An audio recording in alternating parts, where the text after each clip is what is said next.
This has been terrific having Mel way over there, thousands of miles away, back again. Hi, Mel. Listen, it's good to have you back on the Dome of the Rock. We're still on the Dome of the Rock, and we want to continue with what you have been introducing to us.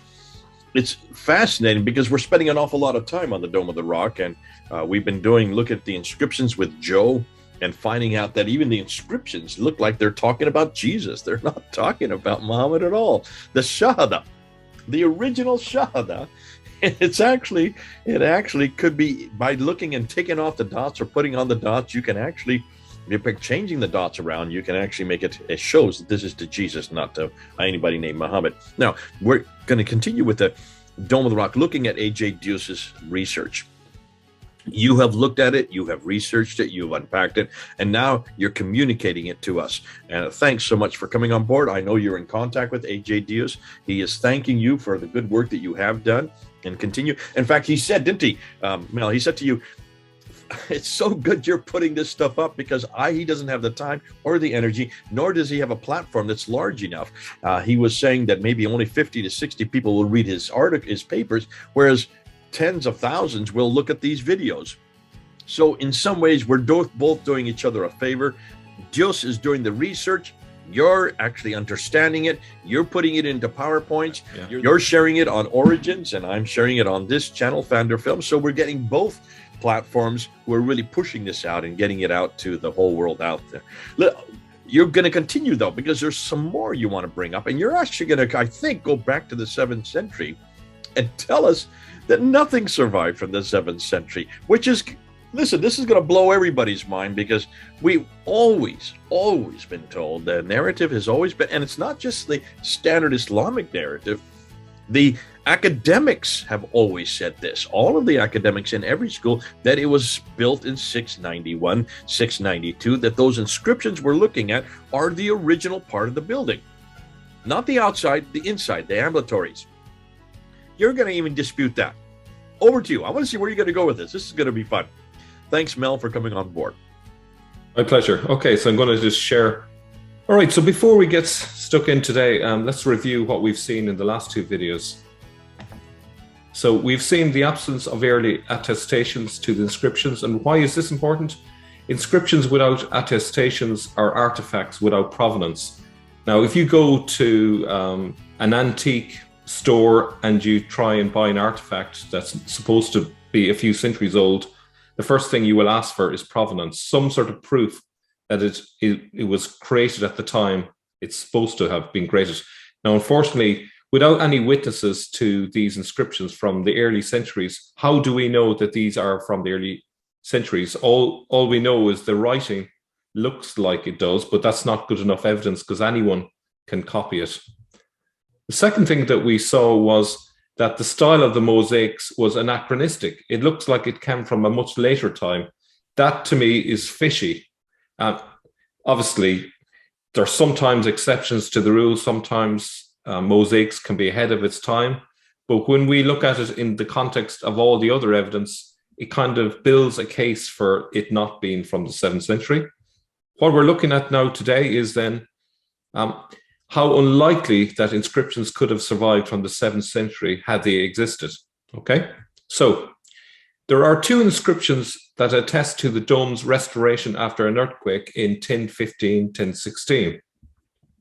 The biggest threat to the notion that inscriptions and mosaics could have survived from the 7th century until today was an earthquake in 1015, 1016 that caused the dome to fall onto an enshrined rock.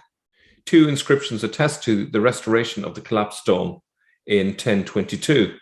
And this is taken from A.J. Deuce's paper. I've given you an example of a collapsed dome in Indonesia. So you can see how devastating an earthquake can be. If we think about the fact that there was a drum under the dome, and if that had collapsed, it would have caused colossal damage all around it, including the arcades, which contain the inscriptions. So is it likely that those inscriptions would have survived unscathed?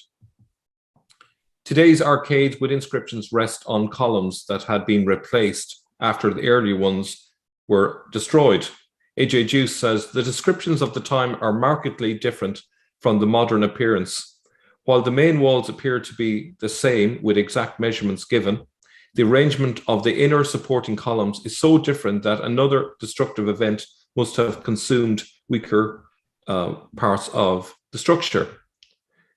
So as you can see there, if the columns underneath were replaced, how is it that the arcades above, including the inscriptions, how would they have survived if the columns were replaced, they were destroyed? Now, imagine a house of cards, okay?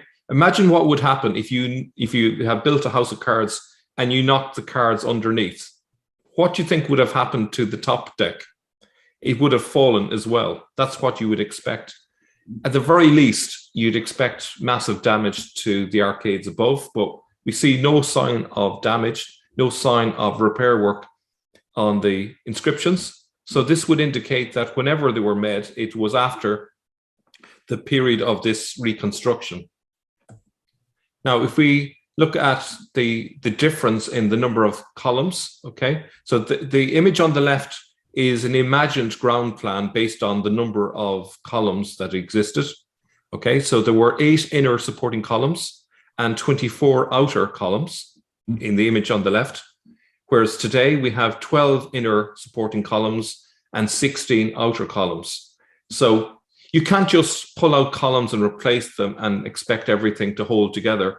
Usually you have to build from the ground up, okay? So the indication is that if the columns have changed, then whatever was above it would have changed as well as a result, okay? Mosaics surviving with no visible repairs is inconceivable. A.J. Juice says that given that the dome is carried by the inner columns, it is unimaginable that mosaics would have survived such a structural undertaking without major repairs being necessary and visible to the mosaics. Likewise, mosaics and dedicatory inscriptions on the inner octagonal arcade could not have survived such structural changes. Whenever someone has to replace a wall in a house, particularly if the wall is load-bearing, they usually have to put in struts and they have to make sure it is properly supported before they take the wall out. But the likelihood is, unless you do it perfectly, there's going to be cracks in the wall area above that because there's nothing supporting it, you know. So it's really difficult to do that without causing cracks and damage to the mosaics above. Indeed, just a few years later, in 1033 AD, multiple earthquakes hit the area and caused mass casualties. This is on top of the earlier earthquake. The outer wall of the Haram area was thrown down. The Al-Aqsa Mosque was also seriously damaged. Yet we are to believe that the mosaics survived unscathed. So I ask my audience here, is it possible that you could have this amount of damage and yet the mosaics managed to miraculously survive without any damage? Do you want to come in on any of that, Jay? No, this is good, but I'm going to comment on all of this, but I'm going to wait till you finish because to me, this is a no-brainer, what you're talking about. The fact that these earthquakes, I mean, just those diagrams, but let me, hold on, finish what you're saying. I want to come back because this is hugely, to me, this is significant. Now, the Persian Nasir visits the site in 1047 AD. He identified the dedication of Al-Mamun on one of these gates, but not in the Dome of the Rock, okay? He doesn't mention the famous Al-Mamun inscription in the arcades. Something else is there.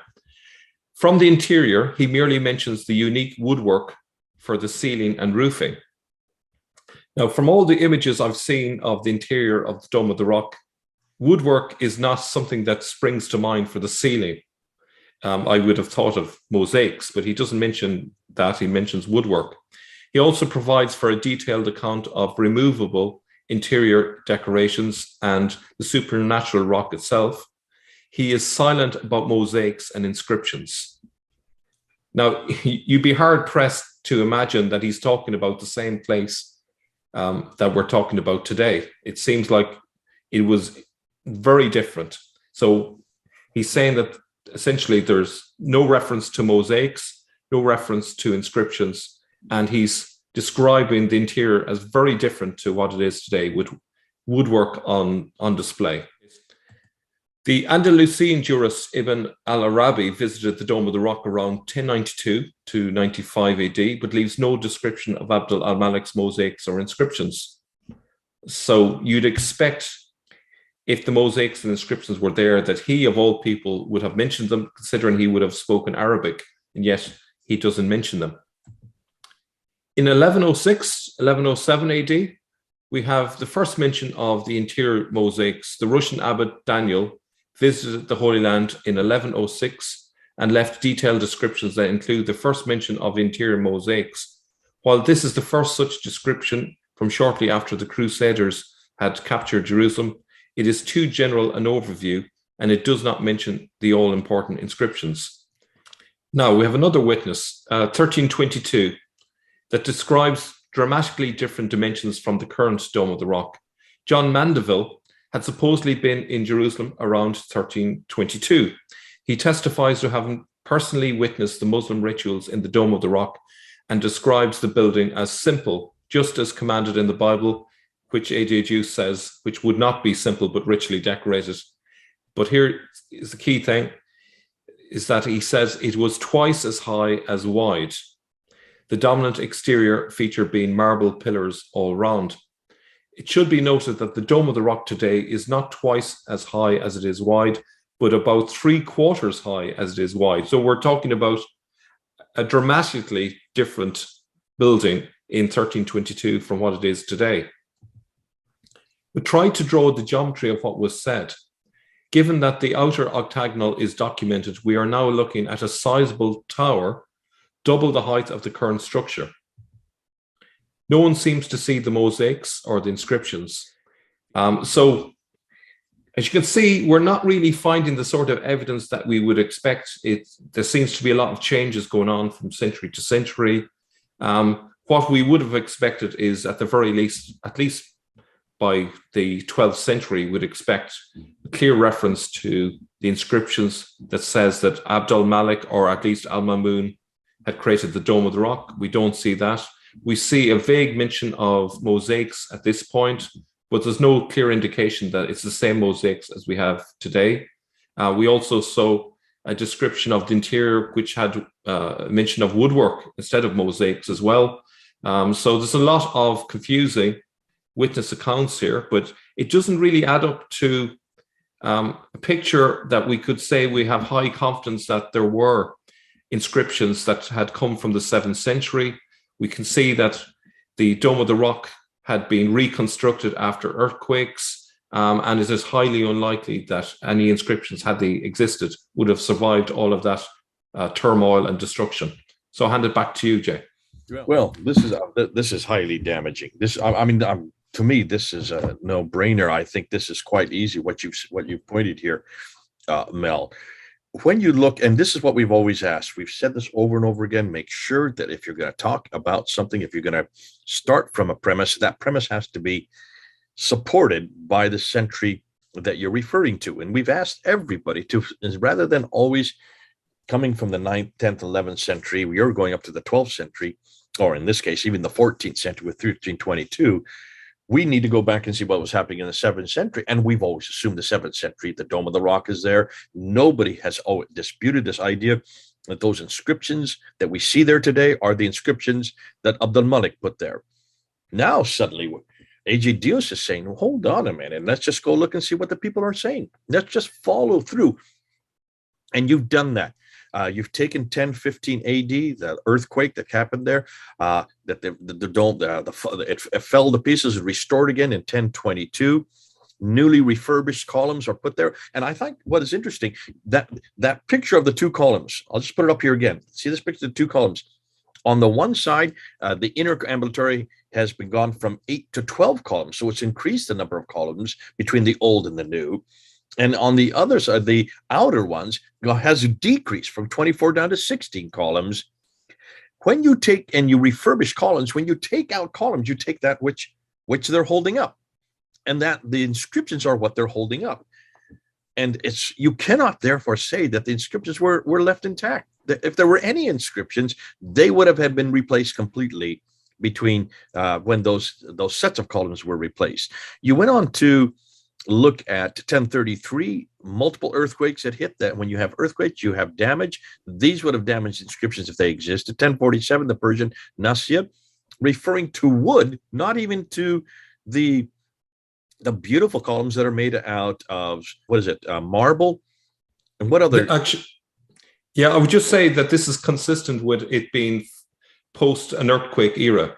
So you'd expect that if there was an earthquake just a couple of decades before that, you'd expect that there was no mosaics at that time, because probably the earthquakes would have damaged what was there. So you'd expect it would have taken a while before any mosaics would have been put there.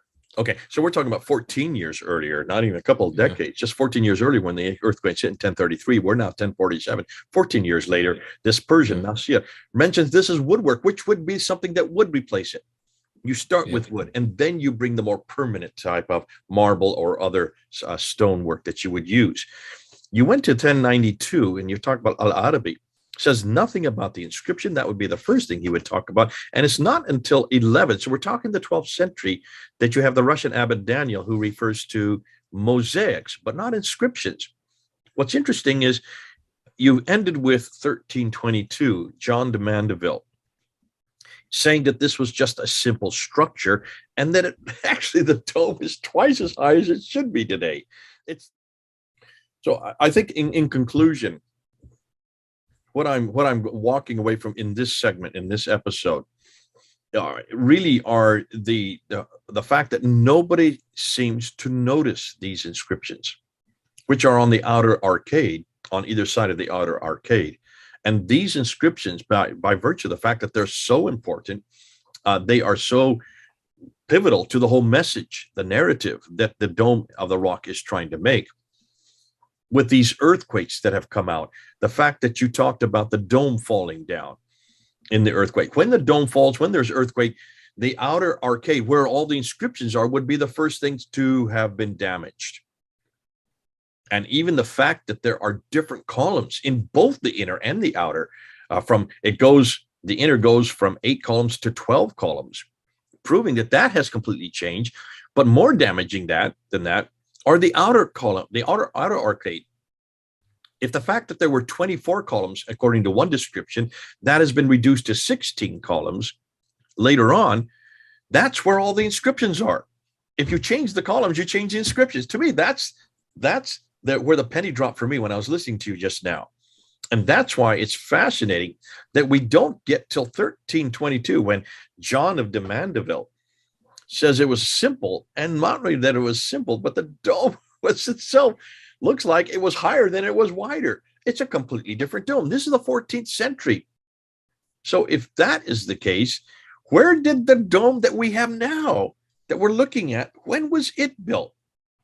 I'm not going to throw your fire on that, because I know you're going to talk about that, and I know Dios talks about that. But as we're up to the 14th century here, and we don't still have any clear indication that the dome we're looking at, the inscriptions we're looking at, were anything like what was there as late as the 14th century. This is 700 years after 600 to 700 years after Abd al-Malik.